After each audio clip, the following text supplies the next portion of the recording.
Hello guys, most welcome. हम कर रहे हैं कॉर्पोरेट अकाउंटिंग। चैप्टर नंबर हमारा फर्स्ट चल रहा है issue, forfeiture and re issue of shares. इस चैप्टर के अंदर हमने शेयर्स को इशू करना, फॉरफीचर करना और री इशू करना सीखा। आज के लेक्चर के अंदर चैप्टर नंबर फर्स्ट का, या आज का लेक्चर नंबर 10 है। आज के लेक्चर के अंदर हम राइट शेयर्स को समझेंगे, इसका कॉन्सेप्ट समझेंगे और वैल्यू ऑफ राइट कैसे कैलकुलेट करते हैं वो सीखेंगे। ये जो आज का लेक्चर ये बहुत इंपॉर्टेंट है क्योंकि राइट शेयर्स के ऊपर एग्जाम में कई बार सेपरेट क्वेश्चन आता है, तो एग्जाम पॉइंट ऑफ व्यू से एक अच्छा टॉपिक है ये। हमारा जो कंपनीज एक्ट है 2013, इसका सेक्शन नंबर है 62। कौन सा? Section number 62। सेक्शन नंबर 62 हमें बताता है कि कोई भी कंपनी जो है वो राइट शेयर इशू कर सकती है। जब ये चैप्टर मैंने स्टार्ट करवाया था तब मैंने बताया था कि कोई भी कंपनी जो है वो शेयर्स एट पार इशू कर सकती है, डिस्काउंट पे इशू नहीं कर सकती, प्रीमियम पर इशू कर सकती है। बट राइट शेयर्स को डिस्काउंट पे इशू किया जा सकता है। ऑर्डिनरी शेयर जो इक्विटी शेयर्स होते हैं नॉर्मली, उनको आप डिस्काउंट पे इशू नहीं कर सकते पब्लिक में, बट राइट शेयर्स को आप डिस्काउंट पे इशू कर सकते हैं क्योंकि राइट शेयर्स जो है वो पब्लिक में ना इशू होके पहले एग्जिस्टिंग शेयर होल्डर को इशू किए जाते हैं। अब ये है क्या मामला, समझते हैं।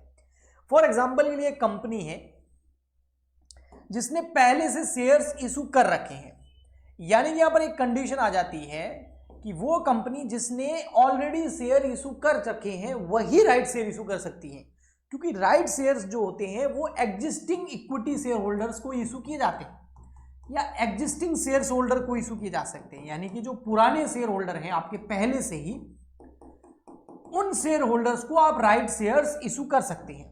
तो ये हमारे एग्जिस्टिंग शेयर होल्डर्स या फिर आप समझ सकते हैं एग्जिस्टिंग मेंबर्स है।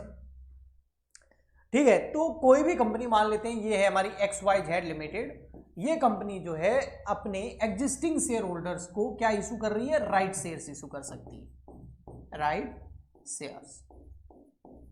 ओके, अब ये जो राइट शेयर इशू किए जाते हैं अधिकतर इसकी कुछ कंडीशंस है, मैं बता देता हूं। ये राइट शेयर्स जो है ये डिस्काउंट पर इशू किए जाते हैं, यानी कि मार्केट में जो भी प्राइस चल रही है, क्योंकि ऑलरेडी कंपनी ने शेयर्स इशू कर रखे हैं तो मार्केट में कोई ना कोई प्राइस तो चल ही रही होगी, तो उस मार्केट में जो प्राइस चल रही है उससे सस्ते में इशू किए जाते हैं। तो डिस्काउंटेड प्राइस पर इशू किए जाते हैं, यानी डिस्काउंट पर इशू किए जाते हैं अपने ही एग्जिस्टिंग शेयर होल्डर्स को। सेकेंड नंबर है कि जो भैया इसकी कंडीशन है इसके टाइम पीरियड या इसका नोटिस जो है उससे रिलेटेड टाइम पीरियड। कोई भी कंपनी अगर एग्जिस्टिंग शेयर होल्डर्स को राइट शेयर्स इशू करना चाहती है डिस्काउंटेड प्राइस को, तो उसे इन शेयर होल्डर्स को क्या देना पड़ेगा? नोटिस देना पड़ेगा। और नोटिस जो है वो उसका टाइम पीरियड जो है, नोटिस में टाइम पीरियड तो होगा ना, है ना, तो वो टाइम पीरियड मिनिमम जो है 15 दिन और मैक्सिमम जो है आपका 30 दिन हो सकता है। यानी कि कम से कम 15 दिन का टाइम देना है और ज्यादा से ज्यादा 30 दिन का आप टाइम दे सकते हो। इस टाइम के अंदर अंदर जो आपके एग्जिस्टिंग शेयर होल्डर्स है वो इस राइट को एक्सेप्ट कर लेंगे, यानी कि इसको या तो एक्सेप्ट करेंगे या एक्सेप्ट नहीं करेंगे, या तो डिक्लाइन कर देंगे, मना कर देंगे, भैया हमें नहीं चाहिए, तो फिर ये कंपनी हो सकता है पब्लिक में इशू कर दे, और या एक्सेप्ट कर लेंगे। या फिर एक मामला और आता है, थर्ड पॉइंट, ये जो एग्जिस्टिंग शेयर होल्डर है ना ये अपने राइट को रिनाउंस भी करा सकते हैं, right to be renounce by existing share holders. क्या मामला है सर? मैं बताता हूं आपको। भैया हमने इनको बोला कि शेयर राइट शेयर इशू कर रहे हैं, मार्केट में प्राइस चल रही है 100 रुपीज, हम आपको 80 रुपीज में देते हैं। तो इसने लाखों लोगों ने बोला ठीक है हम खरीद लेंगे, डिस्काउंटेड में मिल रहा है, सस्ता मिल रहा है, अच्छी बात है, हमारे पास पहले से शेयर है और मिल जाएंगे। अब इसमें से कुछ एक बंदा उठ के आ गया कि भैया नहीं, मुझे नहीं चाहिए, लेकिन मैं जिस बंदे को बता रहा हूं उसको दे दूं। इसी को बोलते हैं राइट, जो शेयर्स है या उसका जो राइट है उसको रिनाउंस करना, यानी कि इसके कहने पर ये जिस भी बंदे का नाम बताएगा हम उसको दे देंगे और उसको डिस्काउंटेड प्राइस पे देंगे। ऐसा भी हो सकता है राइट शेयर्स के केस में। ये तो हो गया इसका पूरा का पूरा कॉन्सेप्ट। आइए अब हम समझते हैं कि ये जो राइट शेयर्स होते हैं इसमें अगर न्यूमेरिकल क्वेश्चन आ जाए एग्जाम के अंदर कि भैया वैल्यू ऑफ राइट का या तो फॉर्मूला बता दो या एक क्वेश्चन दे दिया कि इसको सॉल्व करके बता दो, तो वैल्यू ऑफ राइट हम कैसे निकालते हैं? तो वैल्यू ऑफ राइट का हम सबसे पहले तो फॉर्मूला समझते हैं। Value of right. अब वैल्यू ऑफ राइट क्या होता है मैं न्यूमेरिकल से आपको समझा दूंगा अच्छे से। वैल्यू ऑफ राइट का अलग अलग बुक्स के अंदर अलग अलग जो है इसका मेथड होता है, लेकिन उनका जो न्यूमेरिकल जब उस क्वेश्चन को सॉल्व करते हैं तो सबका सॉल्यूशन सेम होता है। तो मैं आपको एक इजी मेथड बताता हूं जिससे आपको याद हो जाए। इसका फॉर्मूला आप क्या ले लो, एमपीएस ले लो और उसमें से लेस कर दो एपीएस। अब आप बोलोगे सर एमपीएस क्या है? एमपीएस का मतलब है मार्केट प्राइस पर शेयर, मार्केट प्राइस पर शेयर, और एपीएस का मतलब है एवरेज प्राइस पर शेयर, एवरेज प्राइस पर शेयर। मैंने शॉर्ट फॉर्म इसीलिए लिखा है ताकि आपको याद हो जाए। तो वैल्यू ऑफ राइट कैसे आएगा? MPS minus APS. एमपीएस आपको क्वेश्चन में दे रखा होगा तो आपको ले लेना है, और एपीएस आपको निकालना पड़ेगा। एपीएस यानी कि एवरेज प्राइस पर शेयर, वो आप कैसे निकालेंगे? तो उसका फॉर्मूला मैं आपको बता देता हूं। एपीएस निकालने के लिए आपको क्या करना है, मार्केट प्राइस लेनी है एग्जिस्टिंग शेयर्स की। तो आपको लेनी है मार्केट प्राइस ऑफ, यानी कि MPS of existing shares. Okay, plus करना है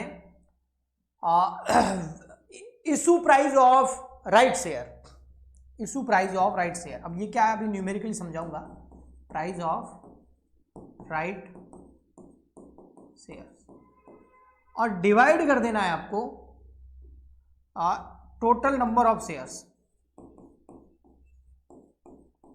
अब सर क्या हमको समझ में नहीं आया, ये तो समझ में आ गया एमपीएस माइनस एपीएस करना तो वैल्यू ऑफ राइट आ जाएगा, लेकिन ये एपीएस यानी कि एवरेज प्राइस पर शेयर हम कैसे कैलकुलेट करेंगे? तो आइए मैं बताता हूं आपको। यहां एक क्वेश्चन है, इसमें लिखा हुआ है देखिए साहब साहब, एक कंपनी है एक्स लिमिटेड, वो राइट शेयर इशू करना चाहती है। और राइट शेयर कैसे मिलेगा कि भैया जिस बंदे के पास में 3 शेयर है उसको 1 शेयर मिलेगा। मेरे पास अगर 3 शेयर है तो मुझे 1 शेयर मिलेगा, आपके पास 6 शेयर है तो आपको 2 शेयर मिलेंगे, राइट शेयर्स मिलेंगे 2, मतलब सस्ते में शेयर्स मिलेंगे। किसी के पास में अगर 9 शेयर है तो उसको कितने मिल जाएंगे? 1:3 के रेशियो में मिलेंगे। आप समझ गए ना, 1:3 के रेशियो में शेयर्स मिलेंगे। जैसे किसी के पास 3 है तो उसको 1 मिलेगा, किसी के पास 6 है तो उसको 2 मिल जाएंगे, किसी के पास 9 है तो उसको 3 मिल जाएंगे, है ना। तो 1:3 रेशियो के अंदर मिलेगा। ओके, अब यहां पर एमपीएस आपको क्वेश्चन में दे रखा है 25, इशू प्राइस दे रखा है राइट शेयर, जो राइट शेयर इशू किया जाएगा वो 15 रुपए पे किया जा रहा है, जबकि मार्केट में उसकी प्राइस कितनी है 25, तो डिस्काउंट में मिल रहा है ना, 10 रुपए सस्ता मिल रहा है। आपको कैलकुलेट करनी है वैल्यू ऑफ राइट। अब वैल्यू ऑफ राइट का हमने फॉर्मूला देखा था, क्या फॉर्मूला था? तो वैल्यू ऑफ राइट का फॉर्मूला मैं लिख देता हूं वापस से, अभी हमने पीछे लिखा भी था, एमपीएस माइनस एपीएस। अब एमपीएस तो हमको दे रखा है ये 25 रुपए, ओके सर। अब एपीएस हम निकाल देते हैं, और जैसे ही हम एपीएस यानी कि एवरेज प्राइस पर शेयर निकालेंगे तो हमारा क्या आ जाएगा? वैल्यू ऑफ राइट आ जाएगा। अब एपीएस यानी कि एवरेज प्राइस पर शेयर कैसे निकालते हैं? तो एमपीएस मार्केट प्राइस, एमपीएस भी नहीं है, market price of existing shares plus issue price of right share, issue price of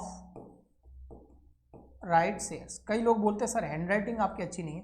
अब मेरे को जल्दी जल्दी लिखना पड़ता है ना, तो फिर बाकी मैं अगर आराम से लिखूंगा ना तो हैंडराइटिंग तो अच्छी हो जाएगी, लेकिन आप बोर हो जाओगे। मैं नहीं चाहता आप बोर हो, आपका टाइम खराब नहीं हो।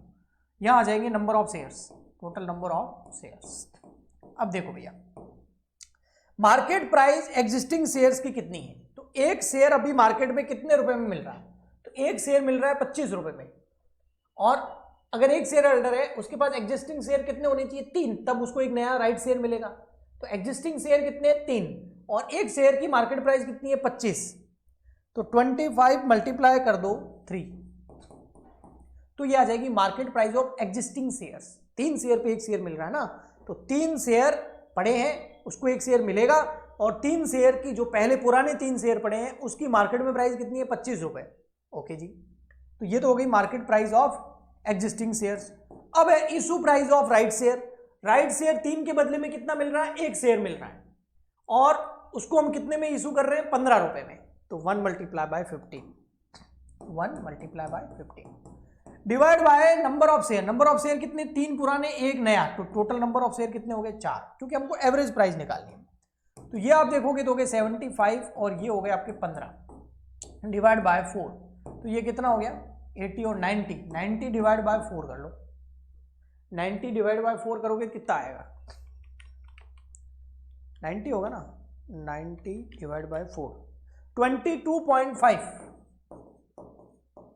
ये क्या आया है, ये एपीएस आया, एवरेज प्राइस पर शेयर, यानी कि किसी के पास 4 शेयर है तो उसमें 3 पुराने हैं, कितने रुपए के 75 रुपए के, एक वाला सस्ते में मिला है कितने में 15 रुपए में, तो टोटल उसने कितने रुपए खर्च किए 90 रुपए, कितने शेयर मिले 4, तो एक शेयर कितने रुपए में पड़ा 22 रुपए और 50 पैसे में, ये एवरेज प्राइस हो गई।